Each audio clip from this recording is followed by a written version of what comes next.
మనకి రీసెంట్‌గా ఇండియాకి అలాగే పాకిస్తాన్ మధ్య ఒక యుద్ధ వాతావరణం ఏర్పడిందా లేదా? మరి అయితే ఆ యుద్ధాన్ని ఆపింది నేనే అని చెప్పేసి ఒక పక్కన ట్రంప్ చెప్పుకుంటా ఉంటాడు. అయితే మరి దీనికి కారణం ఏం చెప్తాడు? నేను టారిఫ్‌లు ఏత్తా అని చెప్పాను మోడీకి. సో, అందుకని చెప్పేసి మోడీ వెనక్కి తగ్గాడు. సో, నాకు భయపడి వెనక్కి తగ్గాడు కాబట్టి ఈ యుద్ధాన్ని నేనే ఆపానని చెప్పేసి ఒక పక్కన చెప్పుకుంటా ఉంటాడు. అయితే దీని గురించి మనం చూడడం కంటే మరి యూఎస్ఏ ఇంటలెక్చువల్సే దీని గురించి చెప్పారనమాట. అయితే వాళ్ళు అంటుంది ఏంటంటే, సరే నువ్వేదో టారిఫ్‌లు ఏత్తాను అన్నావు కాబట్టి నరేంద్ర మోడీ మరి పాకిస్తాన్‌తో యుద్ధం ఆపుకున్నా అన్నాడు.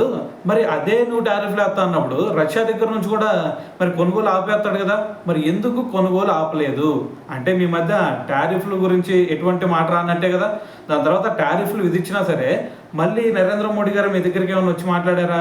అరే బాబు మేము కొనంలే టారిఫ్‌లు తగ్గించని చెప్పేసి. అంటే అక్కడ ఎటువంటి చలనం లేదు అంటే దాని మీనింగ్ ఏంది? నువ్వు ఏది చేసినా సరే వాళ్ళకి ఫరక్ పడదనే కదా! అంటే మరి ఆ యుద్ధాన్ని ఆపింది కూడా నువ్వు కాదనే కదా దాని మీనింగ్ అని చెప్పేసి వాళ్ళు కూడా దీని గురించి మాట్లాడడం జరిగింది. అయితే ఇక్కడ ఇంకో విషయం ఏందంటే అక్కడ అణుబాంబులేత్తా అని చెప్పేసి అణుబాంబులేత్తా అన్నారు పాకిస్తాన్ వాళ్ళు. సో, మరి జాగ్రత్తగా ఉండండి. లేదు అంటే మరి మమ్మల్ని ఇంటర్ఫీర్ అవ్వమంటారా అంటే అప్పుడు మోడీ గారు ఏమన్నారు? ఎవ్వరి ఇంటర్ఫియరెన్స్ ఇక్కడ అవసరం లేదు.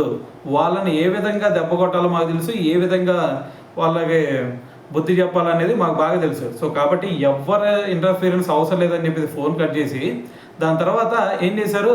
మన యుద్ధ విమానాలను తీసుకొని బయలుదేరారు. బయలుదేరి అక్కడ చూసుకుంటే మరి ఎయిర్ బేసిన్స్ ఏవైతే ఉంటాయో వాటన్నిటిని కూడా ధ్వంసం చేశారు. సో, దాని తర్వాత జరిగిన సినారియో ఏముంది? ఏం లేదు కదా! శూన్యం కదా!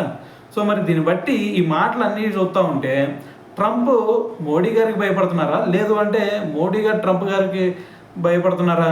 అర్థమవుతుంది కదా! సో, కాబట్టి ట్రంప్ చేసే వ్యాఖ్యల గురించి పెద్దగా పట్టించుకోవాల్సిన అవసరం లేదని అయితే అనిపిస్తా ఉంది.